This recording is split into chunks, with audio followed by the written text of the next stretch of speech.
Bonjour à toutes et à tous. Je m'appelle Karine Minardi. Je suis une industrielle qui travaille depuis une vingtaine d'années pour des entreprises internationales et j'ai une dizaine d'années d'expérience en management d'équipes multiculturelles. Je vais partager avec vous aujourd'hui quelques éléments que vous retrouverez plus en détail dans un livre que j'ai écrit et publié l'année dernière, en 2016, en partenariat avec Acteos. Et dans ce livre, vous retrouverez plus d'une quarantaine de retours d'expérience et encore plus de trucs et astuces. Avant de démarrer, juste pour vous préciser que vous pouvez d'ores et déjà poser des questions via le chat, donc n'attendez pas la fin de la présentation pour le faire, vous pouvez d'ores et déjà poser vos questions.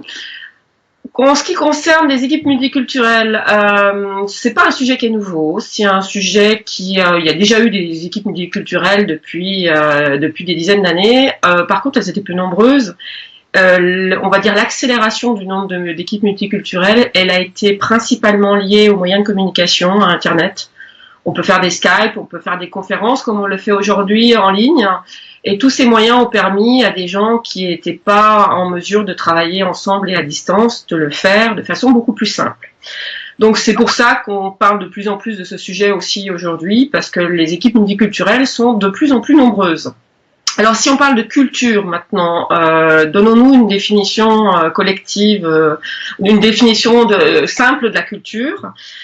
C'est une programmation collective, la culture pour faire simple. Programmation collective, ça veut dire quoi? Ça veut dire des gens qui partagent les mêmes valeurs, les mêmes comportements, les mêmes croyances, le même langage.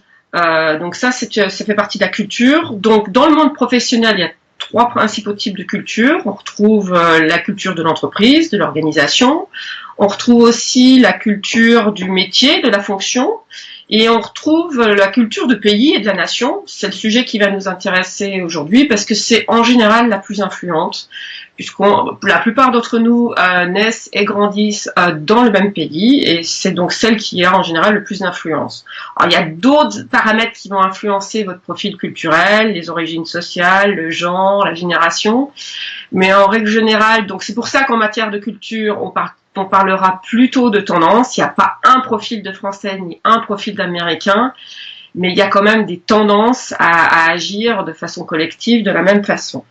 Alors revenons à la culture du pays, puisque c'est bien celle sur laquelle on va se focaliser, et on va déjà commencer par un cas particulier, comme ça on va l'évacuer tout de suite, qui est le cas des équipes où il y a une ou deux personnes en culture minoritaire, autrement dit le cas des équipes où il y a une culture ultra majoritaire. Une dizaine de personnes, par exemple, avec 8 Américains, un Français et un Mexicain. C'est pas à proprement parler une équipe multiculturelle. Pourquoi? Parce qu'en fait, dans ce type d'équipe, les deux personnes qui sont en culture minoritaire, en règle générale, le risque, ce qui se passe, c'est que leurs différences sont amplifiées par le fait qu'elles sont peu nombreuses, et la culture, et en l'occurrence, dans l'exemple que j'ai donné, les Américains vont être plutôt ceux qui imposent leur culture. Les Mexicains et le Français pourront pas l'imposer, en tout cas par le nombre. Qu'est-ce qu'il faut faire en règle générale quand on est dans ce genre d'équipe? Il faut plutôt observer, essayer de s'adapter au code avant de vouloir imposer ses propres codes, ou en tout cas avant de partager avec le reste de l'équipe des codes qui seraient différents. C'est le cas que vous retrouverez par exemple dans le livre d'une japonaise qui était venue en France pour travailler sur un projet, qui était très surprise, voire choquée au début de la façon dont les Français géraient leur temps, qui a décidé d'observer et de s'adapter au rythme des Français. Les Français ont reconnu l'effort qui était fait par la japonaise, et elle a pu travailler avec eux pour trouver un rythme commun. Et au final, cette japonaise s'est tout d'abord adaptée avant d'essayer d'influencer. Si vous êtes manager et que c'est vous qui êtes celui qui est en culture minoritaire, un conseil, c'est le même. Essayez d'observer et de comprendre ce qui est attendu de la part de vos équipes si vous étiez de la même nationalité qu'eux, et puis de imposer votre patte, ou en tout cas mettez votre patte quand cette étape est terminée. Alors, on va revenir sur le cas plus général d'une équipe multiculturelle. Alors, une équipe multiculturelle, c'est une équipe qui est plurielle, où il n'y a pas de culture ultra dominante, mais une diversité de cultures dans l'équipe. En règle générale, ces équipes sont aussi virtuelles. Pourquoi? Parce qu'elles sont pas dans la même unité de lieu, Ce sont des équipes qui sont localisées dans des endroits différents, même dans des continents différents dans beaucoup de cas. On parle aussi d'équipes décentralisées, d'équipes délocalisées, donc les différents vocabulaires existent. Ces équipes sont vraiment déconcentrées de diversité et un des éléments importants, ça va être d'être capable de partager un langage commun, de trouver une langue commune. Alors, en parlant de langue, très souvent, la langue, ça va être l'anglais dans beaucoup d'organisations et d'entreprises. Néanmoins, les Américains, les Australiens et les Britanniques, par exemple, ne seront pas exempts d'efforts à faire. Ça ne veut pas dire que c'est l'anglais des Américains ou des Britanniques. C'est un anglais en général global. Alors, qu'est-ce qu'on appelle un global English? C'est un anglais dans lequel les gens parlent à une vitesse modérée. C'est un anglais dans lequel on évite les jeux de mots, les plaisanteries, on évite tout ce qui pourrait être difficile à comprendre. On articule de façon claire et c'est un anglais aussi dans lequel on n'hésite pas à reformuler et à reposer des questions pour être sûr qu'on a bien compris. Donc c'est pas un anglais qui est différent dans le vocabulaire, mais dans la façon d'utiliser la langue. Est-ce que la langue, c'est la seule difficulté auquel font face les équipes multiculturelles? Non, même si c'est une importante, puisque dans les différentes études qui ont été faites et qui recensent les principales difficultés des équipes multiculturelles, la langue intervient en premier, la barrière de la langue intervient en premier. Ces études, je tiens à le préciser, ont été faites auprès de personnes qui maîtrisent la langue, en l'occurrence quand c'est le cas de l'anglais. Donc même si vos équipes ou même si vos collaborateurs maîtrisent parfaitement l'anglais, dites-vous bien que tant que c'est pas votre langue native, tant que vous n'êtes pas complètement bilingue, ce qui arrive quand même assez rarement, en fait c'est pas la langue dans laquelle vous vous sentez le plus à l'aise. Le deuxième sujet qui a été évoqué très souvent par les équipes multiculturelles comme difficulté, c'est la différence culturelle. C'est-à-dire pour donner des exemples, dans un projet, des Français qui travaillent avec des Allemands, ou on va dire dans un cas plus extrême, des Allemands qui travaillent avec des Brésiliens. Donc des Allemands qui ont une gestion du temps linéaire, beaucoup plus séquentielle, tâche après tâche, face à des Brésiliens qui vont avoir une tendance à avoir une gestion du temps beaucoup plus flexible, à s'adapter beaucoup plus, à être beaucoup plus facilement multitâche. Un autre exemple, une équipe multiculturelle où des Chinois et des Hollandais commencent à travailler ensemble, avec des Hollandais qui d'un côté construisent leur confiance sur des faits, en face de Chinois qui vont plutôt avoir tendance à construire leur confiance sur leurs relations et la connaissance qu'ils sont des gens. Donc ça, c'est des différences qui posent des difficultés en règle générale dans les équipes.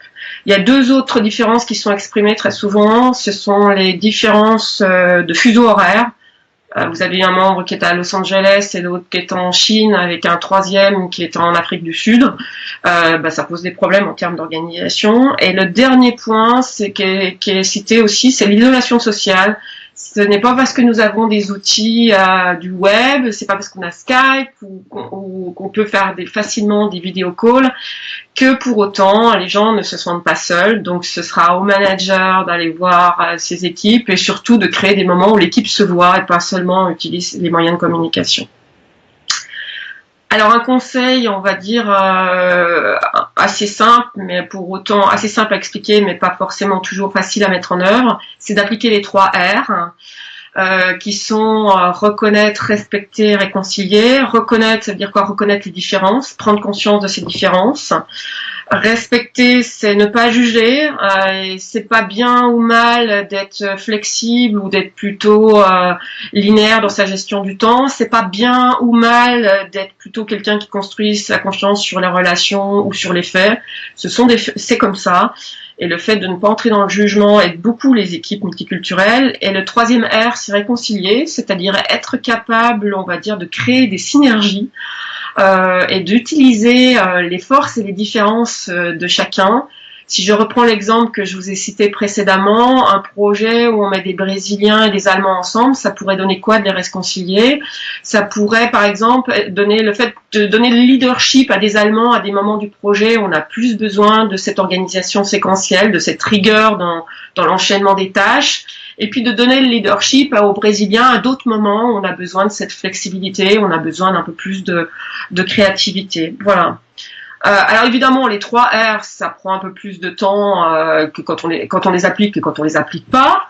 Est-ce que le temps, pour autant, il a un impact sur la performance des équipes? C'est une question qu'on peut se poser, performance ou efficacité. Je n'irai pas dans le détail de ces 2 notions aujourd'hui. Oui, il y a un impact. Les équipes multiculturelles mettent globalement plus de temps pour devenir aussi performantes et tout du moins aussi performantes que les équipes monoculturelles. Pourquoi? Une explication assez simple. Dans une équipe classique, sans parler de multiculturalité, quand on constitue une équipe, il y a une étape de tension qui est naturelle. Et dans une équipe multiculturelle, ces tensions sont plus fortes puisque les différences sont plus grandes. Donc en règle générale, il y a une étape de constitution de tension qui est plus difficile à gérer, qui fait que les équipes multiculturelles sont plutôt moins efficaces au début. Et passer un certain temps et un certain cap, elles arrivent à un même niveau d'efficacité que les équipes multiculturelles et elles dépassent très largement ce seuil par la suite. Donc c'est au moins une motivation qui doit, on va dire, être de nature à donner envie aux entreprises et aux managers, c'est qu'il y a vraiment une surperformance à aller chercher avec ces équipes multiculturelles, pour autant qu'on investisse un peu plus de temps au démarrage. Alors, est-ce que les équipes multiculturelles sont toujours plus performantes ou plus efficaces que les équipes monoculturelles? Malheureusement, non. En matière de multiculturalité, ça passe ou ça casse. Il n'y a pas de juste milieu dans les équipes multiculturelles. Soit elles sont plus efficaces, soit elles le sont beaucoup moins. Pourquoi? Parce qu'elles vont être inefficaces, parce qu'elles vont rester bloquées dans cette étape de tension, elles vont pas arriver à dépasser leurs différences. Donc très souvent, on n'a pas d'équipe avec des efficacités moyennes, on a soit des très efficaces, soit très inefficaces. La personne qui va faire la différence, qui va aider cette équipe à devenir très efficace, c'est très souvent le manager. Même si on verra que des personnes et des membres de l'équipe peuvent jouer aussi un rôle, ça va activer pour pouvoir aider ces équipes à être efficaces. Le manager va devoir activer des compétences qui sont essentiellement relationnelles, des compétences de leadership fortes, les mêmes que celles qu'on a en équipe monoculturelle, c'est-à-dire avec le fait d'être capable d'adapter son leadership au contexte.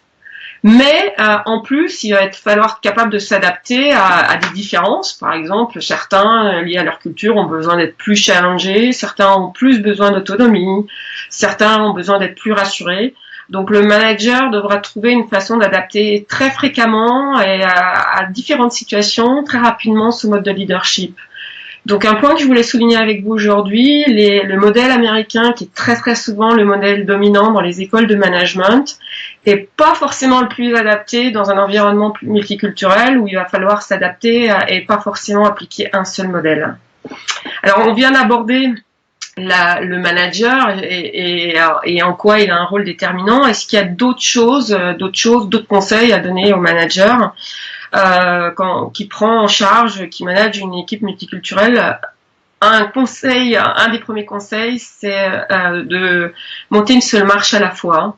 Ça veut dire quoi? Ça veut dire que si vous n'avez pas été en situation de management en monoculturel dans votre propre culture, évitez de passer en management multiculturel. Apprenez à manager dans votre propre culture avant de manager des équipes multiculturelles. C'est exactement un cas qui a été échangé dans le livre par une Américaine qui était chef de projet en Allemagne, donc déjà dans un environnement international, qui est partie pour prendre un poste de management dans une entreprise française, en France. Elle maîtrisait parfaitement la langue, puisqu'elle avait des acquaintances françaises, donc elle maîtrisait parfaitement la langue. Elle s'est, entre guillemets, cassé les dents dans cette situation, et le retour d'expérience qu'on a fait ensemble, c'est qu'elle avait pris un poste qui avait un challenge énorme, ce qui est le cas très souvent quand on change et quand on évolue, mais en plus, c'était la première fois qu'elle était en situation de management opérationnel professionnelle et c'était pas une situation dans laquelle elle était dans sa propre culture. Donc c'est vraiment un conseil que je vous donne. Un autre conseil aussi, si vous le pouvez, apprenez à manager des équipes monoculturelles, c'est-à-dire à des équipes de votre propre culture à distance. C'est très souvent le cas. On a très souvent de plus en plus de gens qui, avec le télétravail, ne travaillent pas de chez eux. Manager une équipe monoculturelle à distance va vous permettre d'intégrer cette dimension distance et d'être capable d'être beaucoup plus à l'aise quand vous passerez en équipe multiculturelle. Alors, on va dire, si on revient sur des actions concrètes qu'on peut faire en équipe, que ça soit cette fois-ci les membres de l'équipe ou le manager au global, qu'est-ce qu'on pourrait se donner comme quelques actions concrètes? La première, prendre le temps. Prendre le temps de faire connaissance avec les personnes, donc les individus, et leur culture. On peut le faire de façon très ludique. Ne pas hésiter à poser des questions et de poser des questions ouvertes. Il y a certaines langues, notamment en Asie, où le nom existe mais il ne se dit pas. Donc poser des questions ouvertes, très souvent, ça peut poser problème parce que la personne n'osera pas vous dire non. Un autre sujet, c'est d'être précis, d'utiliser des mots, éviter les sous-entendus, ce que j'ai évoqué tout à l'heure, mais aussi ne pas hésiter à contextualiser, c'est-à-dire à dire, écoutez, moi, dans mon pays, dans ma culture, voilà comment ça se passe, de façon à donner un petit peu de perspective au débat. Le fameux anglais global ou global English, donc il est impératif pour que tout le monde se sente à peu près à l'aise dans les équipes multiculturelles. Deux derniers éléments que j'ai un petit peu abordés, le fait d'intégrer des gens qui ont déjà l'expérience de ce type d'équipe aide beaucoup. Et le fameux seuil de 30%, qui est un seuil d'influence, au-delà de 30%, le nombre influence le reste de l'équipe. Donc c'est important et c'est vraiment important de pouvoir intégrer des gens qui ont déjà l'expérience d'équipe multiculturelle parce qu'ils vont pouvoir jouer un rôle de médiation, on va dire, avec les autres membres de l'équipe, même si le principal médiateur, très souvent, ça va être le rôle du manager. Et puis le management qui adapte son leadership, c'est ce que j'ai évoqué. Donc c'est aussi une compétence qui doit être en mesure d'évaluer en entreprise. Et c'est bien quand on évalue, parce que si jamais c'est quelque chose sur lequel le manager est pas à l'aise, eh bien il y a des formations qui existent. Donc tout peut se faire de façon à ce que la personne puisse être en condition de réussite. Donc je dirais que si vous êtes DRH ou dirigeant,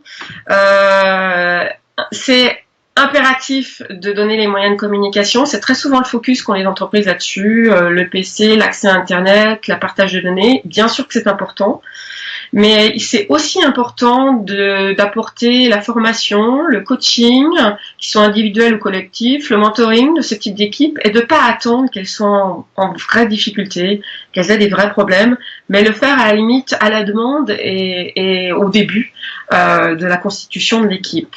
Et puis, je dirais en petit clin d'œil en conclusion que quand on est dans une équipe multiculturelle, quand on manage une équipe multiculturelle, il faut savoir garder son âme et son regard d'enfant. C'est-à-dire être capable de se dire que on va tomber, il va falloir se relever, qu'on doit apprendre, qu'il faut être curieux, qu'il faut poser des questions.